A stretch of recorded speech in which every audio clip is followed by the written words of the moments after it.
어떤 한 목사님이 자기 교회에 원불교 교인들이 많아서 걱정이다 그런 말씀을 하시더라고요. 근데 교회에 웬 원불교 교인이 이렇게 많아요? 그랬더니 교인들 중에 늘 원망하고 불평하는 사람들이 많아서 원불교 교인들이라 그렇게 불렀다고 합니다. 우리가 불평하고 원망하는 것들은 배우지 않아도 잘하는 것 같아요. 근데 감사하고 기뻐하는 것은 훈련하지 않으면 할 수 없습니다. 그래서 이 감사한다는 것은 우리의 삶에 대한 해석이고요. 마찬가지로 원망과 불평도 나의 삶에 대한 나의 해석이 됩니다. 그래서 감사할 줄 아는 사람은 훈련된 사람이에요. 말씀으로 훈련된 사람이죠. 팔복에 나오는 온유한 사람이라는 온유라는 뜻은 훈련된 사람이란 뜻입니다. 말씀으로 훈련된 사람만 하나님의 복을 받을 수 있다는 것이죠. 그래서 감사하는 마음은 사실은 하늘의 축복의 마음이죠. 오늘 시편은 저는 그렇게 얘기하고 싶은데 우리가 유명하지 않아요. 별로 이렇게 알려져 있지 않은 시편인데 그 시편 가운데 숨겨져 있는 보물과 같은 그런 시입니다. 우리가 무엇 때문에 감사하고 찬양하고 예배하는가라고 하는 그 이유를 우리들에게 분명히 가르쳐 주고 있습니다. 1절에 보시면 내가 전심으로 주께 감사한다 그렇게 돼 있어요. 전심이라는 말의 말은 everything in me라는 그런 의미를 가지고 있습니다.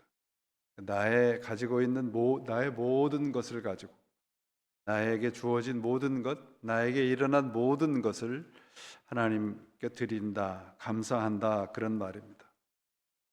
감사라는 말이 할 때 우리는 입술에 머무르는 경우들이 참 많은데 우리의 생각, 행동, 노래, 눈물, 행복 이런 모든 것들을 다 하나님을 향한 감사의 고백으로 만들어가는 그런 것이 우리의 신앙생활입니다. 왜 그래야 되는가 그러면 여러분 우리가 십자가로 인해서 구원을 받잖아요. 십자가에 예수님께서 십자가를 통해서 우리 구원하신 씻겨주신 죄는 내 머리로 지은 죄, 내 눈으로 지은 죄, 내 입술로 지은 죄, 내 손으로 내 발로 지은 모든 죄를 다 포함하고 있는 거거든요. 그렇기 때문에 감사라는 말 속에는 이 모든 것이 포함되어 있어야 온전한 감사의 고백을 할 수 있는 것입니다. 단순한 감정이나 그런 삶의 태도가 아니라 하나님을 향한 예배의 언어가 감사예요. 진심으로 감사하는 사람은 그래서 예배로 하나님께 대한 그리고 우리의 삶의 태도를 바꾸어 가는 사람입니다. 1절에 다시 한번 보시면 내가 전심으로 주께 감사하며 신들 앞에서 주께 찬송한다 그런 말씀이 있어요. 그 신들이라는 것이 이제 성서학자들이 여러 가지로 해석을 하는데 어떤 분들은 이제 천사들이다 그렇게 해석을 하기도 하고요. 그런데 이제 이방 신들이라는 해석이 전체적인 맥락으로 보시면 그런 해석이 제일 합당한 해석이다라고 할 수 있습니다. 왜냐하면 4절에도 여호와여 세상의 모든 왕들이 주께 감사할 것은 이렇게 되어 있어요. 그래서 하나님을 향한 우리의 예배가 이방신들 앞에서 우리가 어떻게 예배를 드려야 되느냐라고 하는 것을 보여주는데 가장 이방신들에게 드리는 예배와 다른 점이 뭐냐? 감사라는 거죠. 모든 것을 드려서 감사하는 것이고 여기에 그래서 이 신들 앞에서 이방 신들 앞에서 감사한다라는 마음 말의 의미를 조금 더 깊게 들어가 보면 감사라고 하는 것은 예배의 언어이기도 하고 무릎을 꿇는 기도의 언어이기도 하다는 말씀입니다. 하나님 앞에서 우리를 낮추는 거죠. 예배하면서 여러분 우리가 신앙생활을 하면서 예배라고 하는 걸 수없이 드리잖아요. 오늘도 지금 예배를 드리고 있는데 우리를 낮추고 키우지 않으면 우리는 진정한 감사를 할 수 없게 됩니다. C.S. 루이스의 시편 사색이라는 책에 보니까 그 원망하고 불평하는 것은 나의 중심적인 시각에서 나온 결론이고 감사는 하나님의 시각에서 나오는 결론이다 라는 이 구절을 본 적이 있습니다. 그러니까 감사라고 하는 그것은 해픈투비 우리가 이제 감사의 절기가 시작이 됐잖아요. 오늘이 11월 1일입니다. 일자가 3개 있는 날이에요. 근데 이 감사라고 하는 감사의 절기는 사실은 교회력에는 없어요. 교회력에는 감사의 절기가 없습니다. 그러니까 우리가 삶에 우리 미국에서는 이제 청교도들이 와서 감사의 그런 문화를 만들었다고 볼 수 있는데 그러니까 교회력에는 왜 감사의 절기가 없을까라고 생각을 해보면 우리의 삶 전체가 감사의 날이라는 거죠. 그래서 이 감사는 나 자신으로부터 벗어나서 하나님 안에 머무는 행위예요. 그것이 예배의 진정한 의미이죠. 예배라고 하는 것은 여러분 하나님이 나의 주인이라는 걸 확인하는 시간이에요. 하나님이 나의 주인이라는 것이 확인이 되면 하나님 앞에 나를 온전히 맡길 수 있고 내 자신의 어떤 생각이나 사고나 태도나 이런 것들을 다 버릴 수 있지 않겠습니까? 그래서 오늘 시인이 2절에도 보면 내가 주의 성전을 향하여 예배하며 이렇게 돼 있잖아요. 그래서 하나님 앞에 서 있는데 이 시인의 그 상황을 보면 그렇게 행복한 그런 상황은 아닌 것 같습니다. 거기에 보시면은 내가 환난 날에 주님 앞에 울부짖는다. 이제 그런 말씀을 하고 있고 3절에도 내가 간구하는 날에 주께서 응답하신다. 7절에 내가 환난 중에 다닐지라도 이런 것을 보면 어떠한 처지에 있는 것 같은데 녹록지 않은 힘든 그런 현실에 있는 것 같습니다.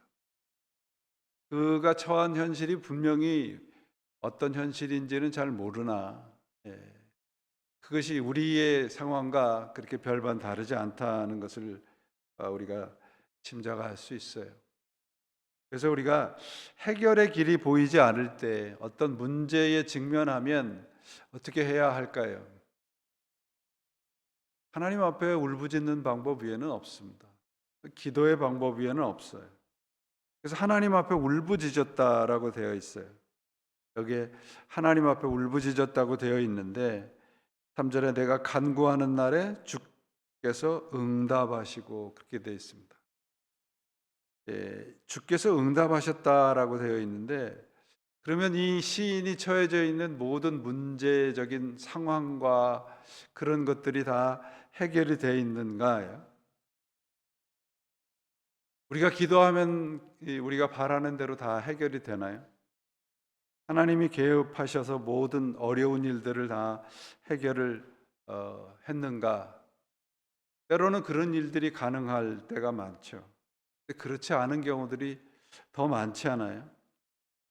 3절 말씀을 이렇게 보시면 내가 간구하는 날에 우리 말 성경에는 주께서 응답하시고 이렇게 되어 있어요.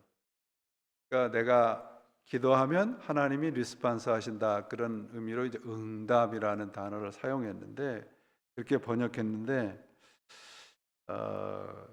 이 원문에 가깝게 좀 해석된 그 성경에 보니까 이렇게 되어 있어요. The moment I called out, you stepped in. 그러니까 내가 부르짖는 순간 주님이 내 삶 속에 stepped in, 들어오셨다. 그렇게 이 원문의 뜻은 그렇게 되어 있습니다. 그러니까 내가 부르짖을 때 단순히 하나님이 듣고 계신다, 그런 의미보다는 하나님이 내가 주님 앞에 부르짖을 때에 응답하셨다, 그 정도가 아니라 하나님이 내 삶 속에 stepped in, 들어오셨다라고 하는 고백이에요. 그러니까 내 삶을 하나님이 주장하시기 시작하셨다라고 하는 거죠. 하나님은 그저 멀리서 그래, 그 정도의 하나님이 아니고요, 우리의 삶을 직접 개입하시는 그런 하나님입니다. 그러니까 이 시인의 고백은 뭐냐면 God stepped in my prayer, God stepped in my life, 이런 고백이 되는 것이죠.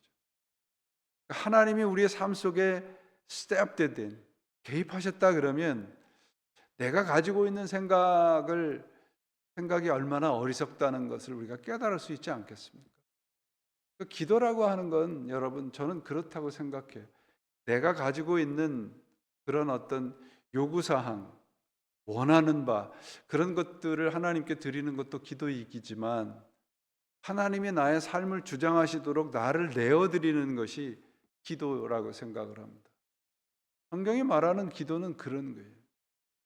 그래서 저를 포함해서 우리는 기도를 한다고 하면서도, 일평생 예수를 믿고 기도를 한다 하면서도 왜 나의 주장과 내가 생각과 이런 것들을 버리지 못할까?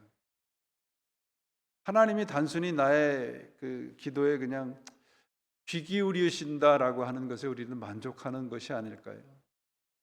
그렇게 되면 우리 삶 속에 감사라고 하는 것들이 사라져 버리게 됩니다. 감사의 절기가 됐기 때문에 감사하는 것이 아니고요, 내가 감사하기 때문에 감사의 절기인 거예요. 일평생 1년 내내 감사를 한다면 내 2025년이라고 하는 거, 나에게 남은 일수가 하나님 앞에 드리는 감사의 예배의 날들이 되지 않겠습니까? 그러니까 이 시인은 하나님이 내 기도를 들어주시고 하나님이 내가 원하는 바를 다 들어주셨기 때문에 내가 감사한다라고 하는 것이 아니고요, 이 7절에 보시면 여러분, 7절 말씀 보시면 내가 환난 중에 다닐지라도 주께서 나를 살아나게 하시고, 이렇게 돼 있어요. 이게 좀 앞뒤하고 문맥이 조금 우리가 잘 연결이 안 된다고 생각하실 수 있습니다. 내가 환난 중에 다닐지라도 주께서 나를 살아나게 하시고, 이 살아난다는 단어가 부활이라는 단어예요. 부활시킨다입니다. 그러니까 내가 하나님 앞에서 살아가는데 우리의 삶이 그렇게 녹록치 않아요. 그렇게 내가 원하는 대로 다 되지 않습니다.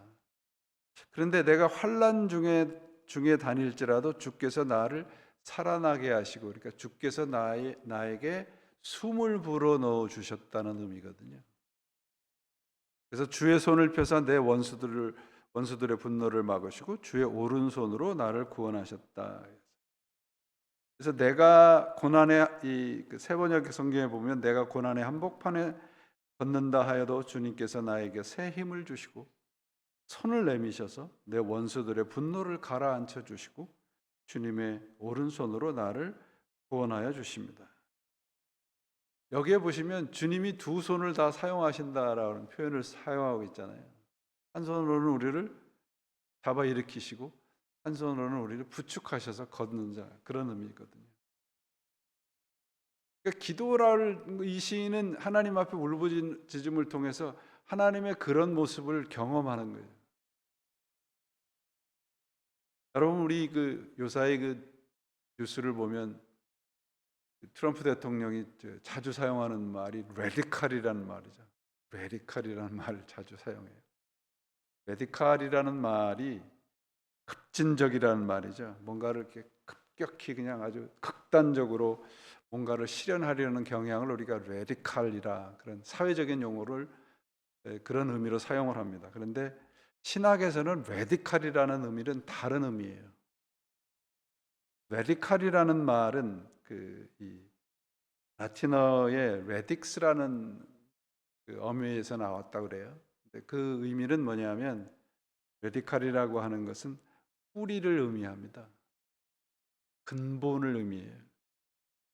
그래서 우리가 뭔가 잘 되겠지라고 하는 그런 긍정적인 생각보다는 레디컬 옵티미즘이라는 단어가 이제 떠오르는데 극단적인 긍정을 가지고 살아가야 돼요. 극단적이라는 말은 뭐냐면 내 뿌리예요. 뿌리로 돌아간다는 의미거든요. 레디컬이라는 의미가. 그 뿌리로 돌아간다는 말의 의미는 뭐냐 그러면 눈에 보이는 대로 판단하고 눈에 보이는 대로 살아가지 않는다는 거예요. 뿌리의 관점에서 본다는 거죠. 그 뿌리, 우리의 뿌리는 무엇이겠습니까? 하나님이잖아요. 그럼 하나님의 관점에서 우리의 지금의 일상을 바라보고 나를 바라보고 내 신앙을 바라보면 하나님께서 나와 함께 하시다. 하나님이 나와 동행하신다. 그것을 우리가 경험할 수 있지 않겠습니까? 바로 시인은 우리들에게 그것을 말하는 거예요. 네가 힘들어도 내가 함께 있어. 낙심하지 마. 이 정도의 의미가 아니고요. 내가 너와 함께 있어. 여기 보시면 주의 손을 펴서 내 원수들의 분노를 막으시고 그 다음에 주의 오른손으로 나를 구원하신다. 주님이 온 몸을 다 하셔서 내 기도에 응답하고 계시는 거예요. 그래서 오늘 이 138편은 뭐냐면 감사의 이유를 원인을 우리들에게 분명히 가르쳐 주고 있어요. 내가 뜻하는 바, 내가 계획한 바, 내가 원하는 바가 이루어져서 감사하는 게 아니고 이 시인의 찬양과 이 기도는 뭐냐 하면 7절에서 나오는 것처럼 단순한 기도가 아니고 고난 속에서 만난 하나님에 대한 감사예요. 그래서 C.S. 루이스의 책에서도 이런 말이에요. 기도의 클라이막스는 간구가 아니고 감사다. 기도가 깊어질수록 우리는 감사의 지점으로 점점점 가까이 간다라는 말이죠. 그래서 8절 말씀 보세요. 여호와께서 나를 위하여 보상해 주시리이다. 우리말 성경을 보시면 조금 뭔가 이렇게 그냥 내가 원하는 대로 해주신다 그런 의미가 되어 있는데 영어 성경이 이렇게 되어 있더라고요. The Lord will fulfill His purpose for me. The Lord will fulfill His purpose for me. 그러니까 하나님께서 우리와 함께 시작한 그것을 하나님의 뜻 안에서 반드시 이룬다라는 것이죠. 그러니까 메시지 성경이 이렇게 번역을 해놨어요. 하나님이 내 안에서 시작한 일을 완성하실 것입니다. 당신의 사랑은 영원하기 때문이고 당신은 지금 나를 포기하지 말아 주십시오. 지금 나를 포기하지 말라는 말씀은 하나님의 그 완성의 자리까지 나를 데려가 달라고 하는 간구거든요. 근데 지금 처해 있는 상황은 힘들고 어려운 고난의 상황이라는 것이죠. 하나님의 뜻은 반드시 이룰 것입니다. 이것이 감사의 기도이죠. 그래서 여기에 환난 중에 다닐지라도 이렇게 되어 있는데 다닌다는 이 표현이 걸어간다는 표현이에요. 그러니까 고난이라고 하는 것은 그저 피해서 돌아가는 것이 아니고 그 속으로 걸어 들어간다는 것. walk. 신앙은 고난을 우회하는 길이 아니고요. 하나님과 함께 통과하는 길입니다. 하나님은 한 손으로 우리의 대적을 막으시고 한 손으로 우리를 붙들고 계셔요. 우리를 향한 그분의 그 열심은 언제나 이런 모습으로 우리들에게 다가옵니다. 그래서 시인이 마지막에 이렇게 고백하는 거예요. 하나님, 주님께서 내 안에서 시작하신 일을 완성해 주옵소서. 신앙의 여정은 내가 끝내는 길이 아니고요. 하나님이 완성하시는 이야기입니다. 그래서 감사할 수 있는 겁니다. 나는 언제나 주저앉고 포기하고 눈에 보이는 대로 때로는 좌절하고 때로는 포기하려고 하는 마음들이 있습니다. 그러나 하나님은 그렇지 않습니다. 하나님은 절대로 중간에 포기하지 않습니다. 그래서 오늘 이 138편은 문제 해결에 대한 감사와 찬양, 그런 기도가 아니고요, 고난에 대한 감사의 찬양이에요. 고난에 대한 감사의 기도입니다. 고난의 한복판에서 하나님이 나와 함께 계셨습니다 라고 하는 것을 경험한 이 시인이 우리들에게 하나님에 대한 우리의 삶에서 일어나는 모든 일에 대해서 감사하라는 말씀입니다. 아무도 돌아보지 않은 어둠 속에서 우리의 손을 놓지 않으시는 하나님, 이것이 우리의 감사의 이유고 감사의 목적입니다. 그래서 우리는 일상 속에서 감사할 수 있는 것이죠. 오늘 우리들에게서 감사를 있게 하는 그런 일들이 어떤 것들이 있을까요? 우리들에게서 기도를 빼앗아가는 것들이 어떤 것이 있을까요? 저는 당연한 마음이라고 생각을 하거든요. 신앙에서 우리가 정말 경계해야 되는 신앙은 익숙한 신앙입니다. 익숙해지고 당연하게 생각하면 감사가 없어지고 기쁨이 없어지고 내 마음대로 하고 싶은 마음이 자꾸 불쑥불쑥 내 안에서 솟구쳐 오르는 것이죠. 오늘 시인은 바로 우리들에게 당연한 마음을 버리라고 권면하고 있습니다. 그러므로 하나님께서는 우리가 하나님을 잊고 있는 상황 속에서도 온몸을 던져서 우리를 지키고 보호하고 계시고 우리의 삶에 간섭하고 계십니다. 이런 하나님에 대한 감사가 우리들에게 다시 매일매일 새롭게 회복이 되셔서 우리의 삶에 일어나는 일들이 내 마음대로 되지 않은 그런 상황 속에서도 everything in me, 내 안에 일어나는 모든 것, 사도 바울의 표현처럼 범사에 모든 일에 in all circumstance 하나님께 감사할 수 있는 우리들의 신앙이 되셔서 어떤 상황 속에서도 이 동행하시는 하나님의 손길을 늘 붙잡고 승리하시는, 그리고 기뻐하시고 평안하시는 여러분들이 되시기를 주님의 이름으로 축원을 드립니다. 기도하시겠습니다. 하나님 아버지, 감사합니다. 우리들에게 귀한 은혜를 주시고 말씀으로 함께 해주심을 감사합니다.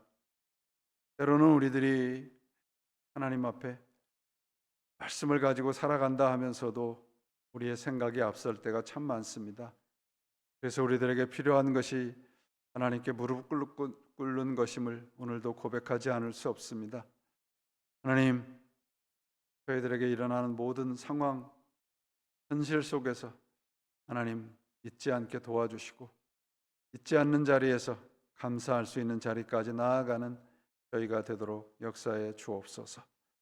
하나님, 오늘도 주의 말씀을 꼭 붙잡고 기도합니다. 하나님께서 우리의 기도의 자리에 찾아오시고 우리의 기도를 통해서 하나님의 음성을 듣고 그 음성대로 살아가는 저희들의 삶이 되도록 도와주시고 우리들의 이 중보의 기도를 통하여서 하나님의 놀라우신 능력이 필요한 모든 곳에서 나타나 하나님의 힘으로 살아가는 사람들이 이 자리에 하나하나 차곡차곡 쌓여지는 된 제단 되게 역사해 주시옵소서. 우리 구주 예수 그리스도 이름으로 간절히 기도합니다. 아멘.